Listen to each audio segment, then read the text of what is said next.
오늘 우리 함께 나눌 언어는 진실 언어입니다. 진실 언어. 진실 언어가 좀 추상적이죠. 진실이 뭘까? 어떤 의미일까요? 사람이 진실하다 이러면 우리는 보통 솔직한 것을 생각합니다. 솔직한 것. 근데 솔직한 것은 이 진실하고 좀 뭔가 비슷한 것 같은데 다 설명하지는 못한 것 같아요. 충분히 그 진실이라는 의미를 설명하지를 못하는 것 같습니다. 사람이 솔직하다 이랬을 때는 그냥 숨김없이 있는 사실 그대로를 말하는 것, 그것을 말합니다. 근데 여러분, 말하는 사람의 인품과 그 말하는 사람의 마음가짐, 그것하고 이 솔직한 것하고는 크게 상관이 없는 것 같습니다. 주로 그 말하는 내용이 사실인지 아닌지 그것에 초점이 맞춰져 있는 것이 솔직함입니다. 근데 진실은 이 솔직함을 뛰어넘어서 그것을 다 포함하고요. 추가해서 우리가 생각해야 될 것이 마음입니다. 마음. 그리고 성품, 인격이 중요합니다. 남자친구가 있습니다. 그 남자친구가 여자친구를 바라볼 때 살이 좀 쪘어요. 이렇게 말합니다. 야, 너 요즘 왜 이렇게 살이 많이 쪘어? 좀 살 빼야겠다. 학교 친구가 있습니다. 근데 자기 친구가 시험을 망쳤습니다. 꼴찌를 했어요. 그 친구가 이렇게 이야기합니다. 야, 너 이거 꼴찌했더라. 너 공부 좀 열심히 해야겠는데? 여러분, 이게 진실한 말일까요? 진실하지 않죠. 그런데 솔직한 말입니다. 사실 있는 그대로를 이야기해 준 거죠. 우리는 솔직한 사람에게 그 사람 참 진실하구나 이렇게 이야기하지 않았습니다. 왜냐하면 상대방에 대한 배려가 빠졌잖아요. 인격이 빠졌지 않습니까? 마음이 빠졌잖아요. 그래서 이 진실한 언어는 솔직함을 뛰어넘은 공동체적인 언어입니다. 관계 중심적인 언어입니다. 오늘은 하나님께서 이 에베소서 말씀과 성경을 통해서 가르쳐 주시는 이 진실 언어가 어떤 것인지 함께 나누고자 합니다. 먼저 우리가 진실 언어라고 했을 때 이 진실 언어는 깨끗한 언어를 이야기합니다. 오늘 사도 바울이요, 에베소 성도들에게 나쁜 말은 입 밖에도 내지 말아야 합니다. 이렇게 당부하고 있습니다. 개역 개정에서는 이 나쁜 말을 더러운 말이라고 표현하고 있습니다. 더러운 말. 여러분 살면서 혹시 내가 들었던 가장 더러운 말이 무엇인지 생각 한번 해보시면 좋겠습니다. 내가 살아오면서 들었던 여러 가지 나쁜 말이 있는데 그 가운데 가장 나쁜 말 혹은 가장 더러운 말이 뭔지 한번 생각해 보십시오. 혹시 여러분들 가운데 저는 지금까지 더러운 말 별로 들어본 적이 없습니다. 그런 분이 있다면 정말 복받은 분입니다. 근데 저는 있습니다. 저는 제가 들어본 말 중에서 정말 이 말은 나쁜 말이야 그렇게 생각되는 말이 있습니다.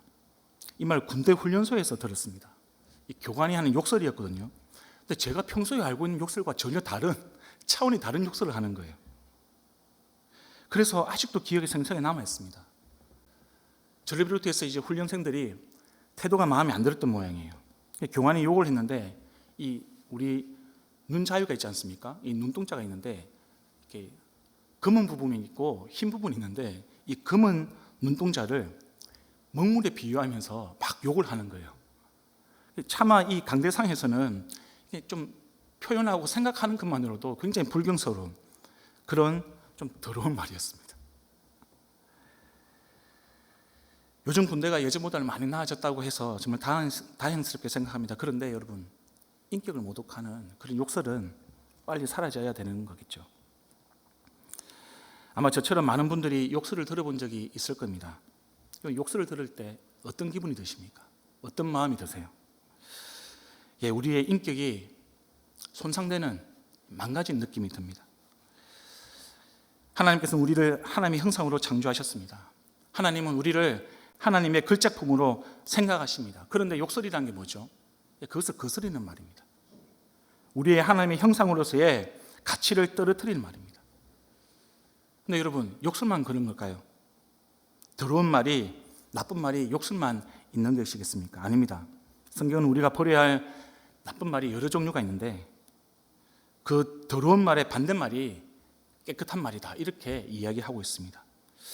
그래서 우리가 더러운 말이 어떤 것인지 알면 깨끗한 말이 어떤 것인지 좀 이해하기가 쉽습니다.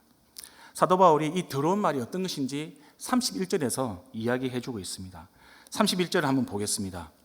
모든 악독과 격정과 분노와 소란과 욕설을 내버리십시오.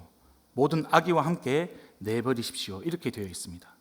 여러분, 악독은 원한을 품고 악한 것을 말하는 것입니다. 격정은 열정이 너무 지나쳐가지고요.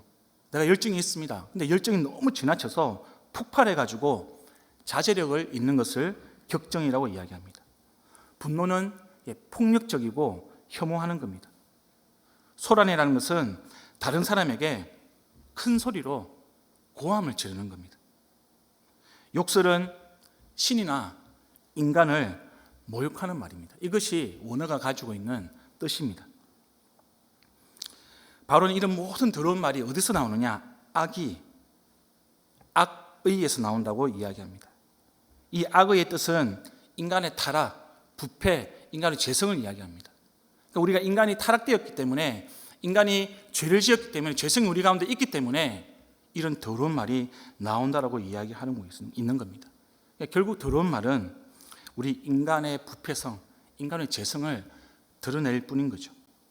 그래서 바울은 이 모든 것을 버리라고 엄히 명령하고 있습니다. 더러운 말을 버리기를 원합니다. 저와 여러분이 더러운 말을 버리고요, 깨끗한 말로 대체하기를 원합니다. 목사님, 그래도 욕 가끔씩 하면 스트레스 풀리지 않습니까? 카타르시스를 느낍니다, 여러분. 그런 면도 조금 있겠죠. 여러분, 우리가 카타르시스를 느끼고 욕설을 통해서 우리 스트레스를 푸는 것, 그것하고요, 하나님의 뜻에 순종하는 것, 어떤 것이 더 중요하겠습니까? 여러분의 스트레스를 푸는 것으로 하나님의 순종을 대체하겠습니까? 그럴 수 없습니다. 스트레스는 다른 방법으로 푸십시오. 그리고 하나님의 뜻에 순종하는 것이 중요합니다. 그것이 하나님께서 우리에게 원하시는 삶의 모습입니다. 성도 여러분, 그렇다면 반대되는 깨끗한 말이 무엇일까? 깨끗한 말이 우리가 수식을 잘하고 고상하고 우아한 표현, 그것을 잘 쓰면 깨끗한 말이 되겠습니까? 혹은 감성이 풍부한 어떤 시적인 언어를 사용하면 그것이 깨끗한 말이 되겠습니까? 네, 아닙니다. 우리는 32절을 통해서 깨끗한 말이 무엇인지 알 수 있습니다. 에베소서 4장 32절을 보시면 서로 친절히 대하며 불쌍히 여기며 하나님께서 그리스도 안에서 여러분을 용서하신 것 같이 서로 용서하십시오 되어 있습니다. 하나님께서 우리에게 주신 깨끗한 말은요, 오타가 없이 논리가 정연한 말이 아닙니다. 나쁜 말을 좋은 말로 바꾸는 언어입니다. 본문에서는 친절한 말로 이야기합니다. 불쌍히 여기는 말입니다. 용서하는 말입니다. 여러분, 여기서 중요한 것은 바로 우리의 마음입니다. 친절하게 대하고 싶은 마음이 없는데 친절한 척, 불쌍히 여기는 마음이 없는데 불쌍히 여기는 척, 전혀 용서하고 싶은 마음이 없는데 용서하는 척, 그렇게 말하는 것은 정말로 깨끗하게 말을 사용하는 것이 아니라는 것도 우리가 깨달아야 합니다. 마음이 중요합니다. 생각이 중요합니다. 근데 어떤 분들이 이렇게 이야기합니다. 저도 마찬가지고요. 아니, 그 사람을 생각하면 도저히 용서할 수가 없는데, 불쌍히 여기는 마음이 전혀 안 생기는데, 오히려 분노스럽고 오히려 화가 나고 오히려 짜증나는데 어떻게 그 말을 할 수가 있겠습니까? 예, 맞습니다. 그럴 수 있습니다. 여러분, 처음부터 그런 마음과 생각이 생기는 것, 그것이 오히려 비정상입니다. 근데 그것을 아시는 주님께서 지금 이렇게 말씀하시는 것은 그렇다고 해서 하늘의 언어를 포기하지 말라는 겁니다. 처음에 마음이 없습니다. 처음에 생각이 없습니다. 처음에 감정이 없습니다.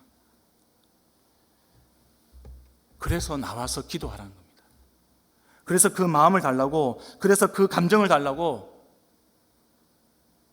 그래서 그런 생각을 달라고 기도하고 기도하면서 친절의 말, 불쌍히 여기는 말, 용서하는 말을 계속해서 시도해 달라는 겁니다. 이것이 바로 순종입니다. 이것이 바로 기도를 통해서 우리가 하늘 언어를 연습하는 겁니다. 우리의 기도는 하늘 언어와 동떨어져 있지 않습니다. 기도를 통해서 우리가 하늘 언어로 나아가는 거죠. 이것을 통해서 우리가 하나님께서 주시는 깨끗한 말을 연습하고 훈련하고 완성할 수가 있는 것입니다. 여러분, 둘째, 이 진실한 언어가 무엇이냐?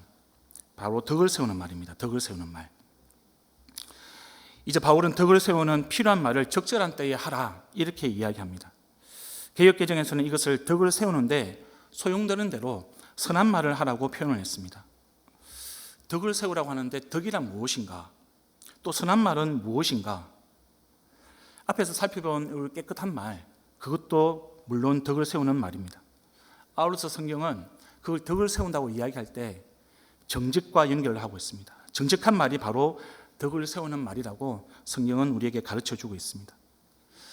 정직이라고 이야기했을 때 거짓이 없다는 의미입니다. 이것은 속임수가 없다는 겁니다. 다른 사람을 사기치거나 속이거나 거짓을 이야기하지 않는 것, 이것이 바로 정직한 말입니다. 있는 그대로 이야기하는 것이죠. 이 정직한 것도 관계 중심적입니다. 솔직한 것과 좀 다릅니다. 가치지향적입니다. 정직한 말은 먼저 하나님과 나와의 관계에 있어서 관계를 회복하는 말, 그런 하늘 언어입니다. 두 번째로 나와 가족, 나와 친구, 나와 이웃과의 관계에서 이루어지는 그런 하늘 언어라는 것도 우리가 기억해 주시길 부탁드리겠습니다. 사람은 하나님의 형상을 따라 창조되었습니다. 그렇기 때문에 하나님의 영이 우리 안에 거하는 그런 존재인 것이죠. 하나님은 우리 사람이 먼저 하나님과의 관계에 있어서 하늘 언어를 사용하기를 원하십니다. 정직하기를 원하십니다. 하나님은 사람이 당신과의 관계에 있어서 정직하다면 하늘 복을 주시겠다고 약속하셨습니다. 성경에는 하나님과의 관계에서 정직하고 복을 누린 사람들이 여러 명 나옵니다. 그런 사람들로 넘쳐납니다. 대표적으로 세 사람만 보겠습니다, 여러분. 욥입니다. 욥기 1장 1절을 보겠습니다. 우스라는 곳에 욥이라는 사람이 살고 있었다. 그는 흠이 없고 정직하였으며 하나님을 경외하며 악을 멀리하는 사람이었다. 이렇게 되어 있습니다. 다윗에 대해서 한번 보겠습니다. 열왕기상 3장 6절입니다.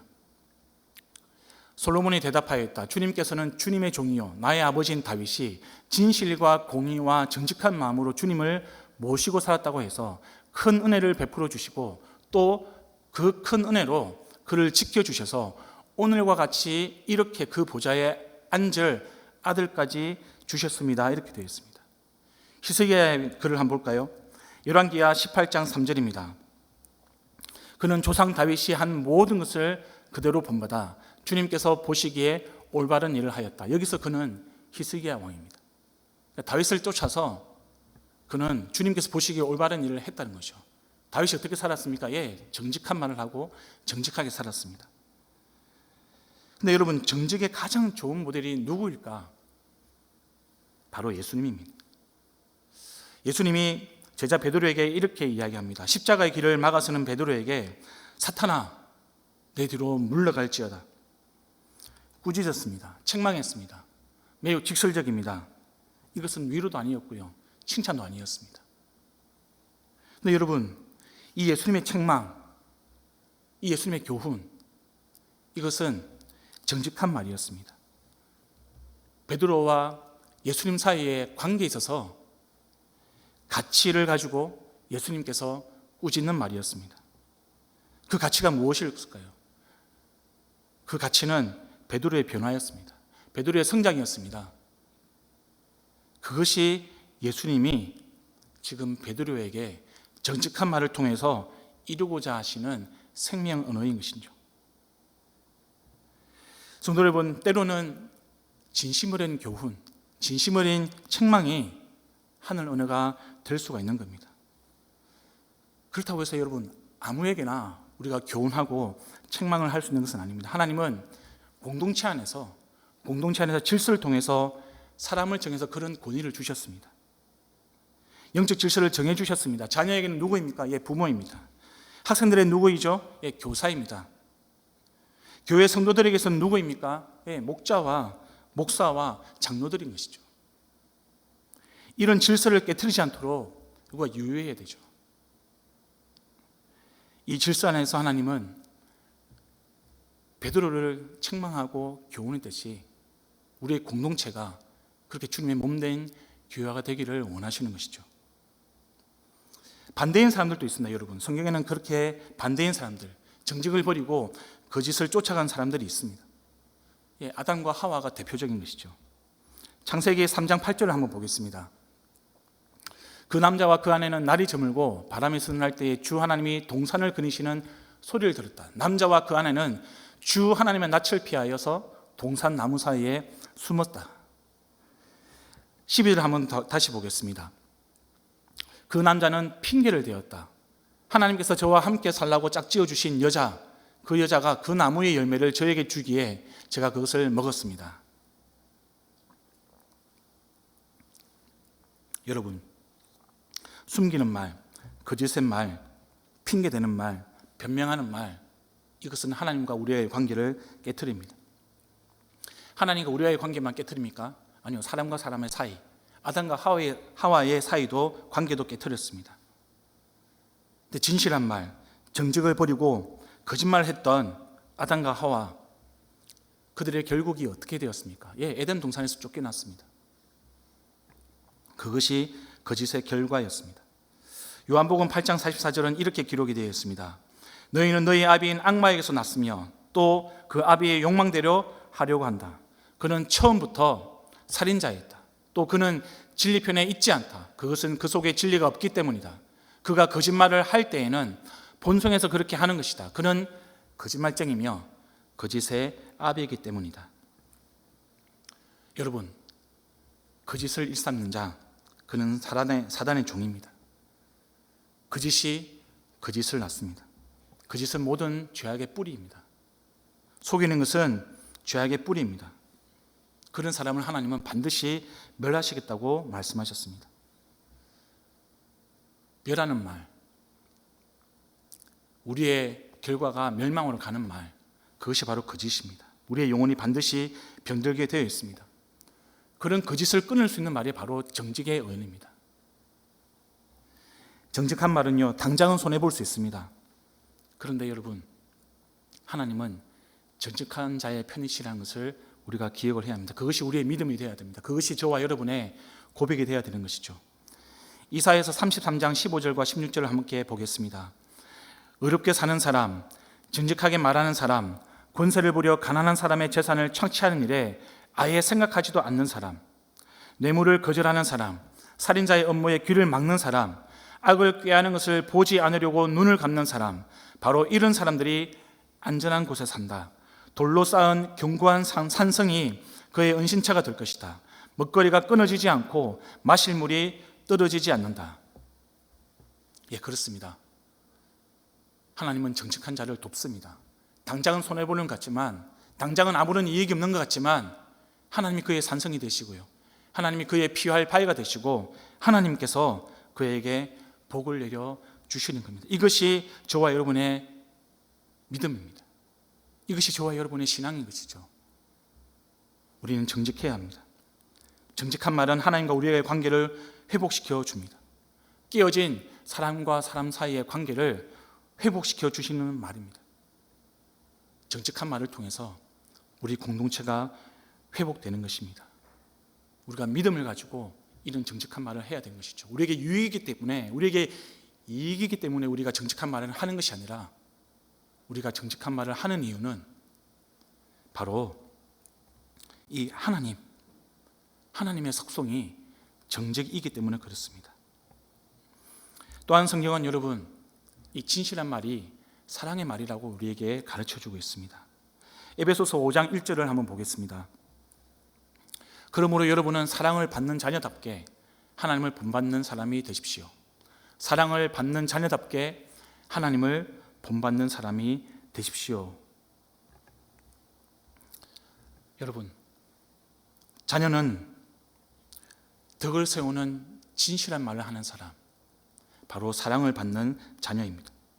하나님을 본받는 사람은요, 덕을 세우는 사랑의 말을 하는 사람입니다. 이것이 바로 진실한 언어인 것이죠. 요한복음 13장 34절 35절은 이렇게 우리에게 이야기해 주고 있습니다. 예수님의 말씀입니다. 이제 나는 너희에게 새 계명을 준다. 서로 사랑하여라. 내가 너희를 사랑한 것 같이 너희도 서로 사랑하여라. 너희가 서로 사랑하면 모든 사람이 그것으로서 너희가 내 제자인 줄 알게 될 것이다. 우리가 사랑으로 말해야 하는 이유가 무엇입니까? 그것은 바로 하나님이 사랑이시기 때문에 그렇습니다. 사랑은 하나님의 속성입니다. 정직도 마찬가지죠. 하나님을 본받으라고 이야기했습니다. 여러분, 하나님은 우리 눈에 보이지 않는 분입니다. 하나님 영이시기 때문에 그렇습니다. 그런데 우리가 어떻게 하나님을 본받을 수 있겠습니까? 바로 하나님의 성품을 우리가 본받는 것이죠.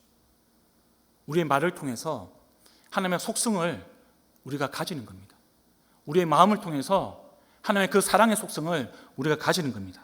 그것이 하나님을 닮아가는 것이요, 하나님을 본받는 것입니다. 그래서 여러분, 사랑의 말, 정직의 말은 우리가 하나님을 닮아가는 과정입니다. 하나님을 본받는 과정입니다. 하나님의 형상을 우리가 회복하는 과정, 그것이 바로 정직한 말이요, 사랑의 언어라는 것을 기억해 주시길 바랍니다. 예수 제자가 되는 것, 예수님을 닮아가는 것, 우리의 말을 통해서, 우리의 마음과 생각을 통해서 닮아가는 것입니다. 이 사랑의 말이라는 것이 여러분 어떤 특정한 형식, 어떤 문구가 아니고요, 우리가 지난 한 주간 살펴봤던 인정, 격려, 칭찬, 캔, 윌, 감사, 이 모든 것이 사랑의 말입니다. 이 모든 말의 뿌리가 사랑입니다. 우리가 구사하는 모든 하늘의 언어, 이것이 바로 사랑입니다. 우리 영혼의 입과 혀, 그것이 바로 사랑입니다. 시편 19편 14절을 보겠습니다. 나의 반석이시요 나의 구속자이신 여호와여, 내 입의 말과 마음의 묵상이 주님 앞에 연락되기를 원하나이다. 우리가 내뱉는, 우리가 구사하는 모든 말이 어디를 향해야겠습니까? 우리의 생각과 우리의 마음이 어디를 바라보아야겠습니까? 바로 하나님과 예수 그리스도, 그분을 닮아가는 것에 우리가 초점을 맞추기를 원합니다. 그러할 때에 하나님께서 우리를 연락하기를 원하십니다. 연락된다는 것은 여러분, 주님이 우리의 말과 생각을 기뻐하시고 내 마음에 든다, 네가 정말 내 마음에 든다, 이것이 연락된다는 이야기입니다. 우리가 하늘의 언어를 말할 때 사랑의 언어를 말해야 합니다. 우리가 하늘 언어를 이야기할 때 진심을 담아야 됩니다.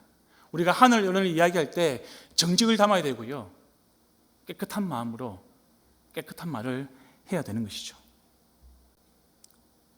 우리가 그러할 때 민수기 14장에서 약속했던 내가 너희의 말을 들은 대로 행하리라, 그 약속의 말씀을 하나님은 지켜주시고 역사하실 것입니다.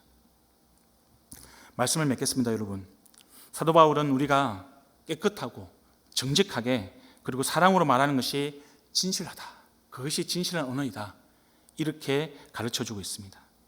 그 결과가 무엇입니까? 오늘 에베소서 말씀을 보니까요, 그 결과는 바로 은혜라고 이야기합니다.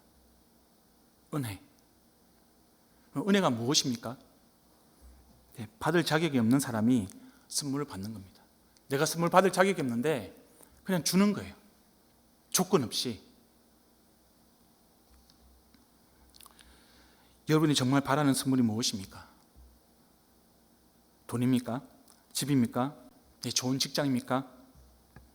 아니면 보장된 노후입니까? 사업이 번창하는 겁니까? 물론 그런 것들이 우리 삶에 필요합니다. 그리고 하나님께서는 일용할 양식을 구하라고 하셨고요, 일용할 양식을 주실 것입니다. 이스라엘 백성들에게도 만나와 메추라기를 매일 필요한 만큼 주셨습니다. 필요한 만큼 주실 겁니다. 여러분, 근데 돈, 집, 직장, 사업, 그것 자체를 성경이 은혜라고 이야기하지는 않습니다. 성경에서 말하는 은혜가 무엇입니까? 생명입니다. 성경에서 말하는 궁극적인 은혜가 무엇입니까? 우리 영혼의 구원입니다. 성경이 우리에게 말하는 은혜가 무엇입니까? 우리가 아무런 자격이 없지만, 우리가 아무런 공로가 없지만 예수 그리스도를 닮을 수 있는 제자로 부름받는 것, 하나님을 닮을 수 있는, 하나님의 형상을 회복할 수 있는 하나님의 자녀로 부름받는 것, 그것이 하나님은 은혜라고 말씀해 주고 있습니다. 이 은혜의 복음요, 하나님의 자녀, 예수님의 제자들의 말로 전해집니다. 하늘의 언어로 전해집니다. 깨끗하고요, 정직하고요, 사랑으로 말하는 우리 하늘 언어를 통해서 지금 하나님은 구원의 은혜를 베풀겠다고 말씀하시는 겁니다.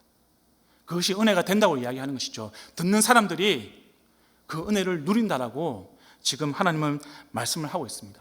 그래서 여러분, 우리가 귀에 듣기 좋게 하기 위해서 우리가 하늘 언어를 사용하자는 것이 아닙니다.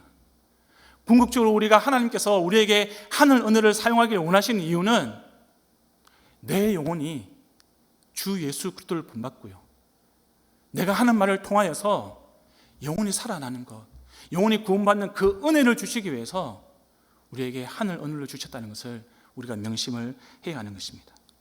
올 한 해도 이 구원의 은혜, 이 생명의 은혜가 흐르는 그런 말을 하고, 그런 말을 듣고, 그런 말이 우리 가운데 풍성한 공동체 되기를, 그런 저와 여러분의 삶이 되기를 우리 주님의 이름으로 축원합니다.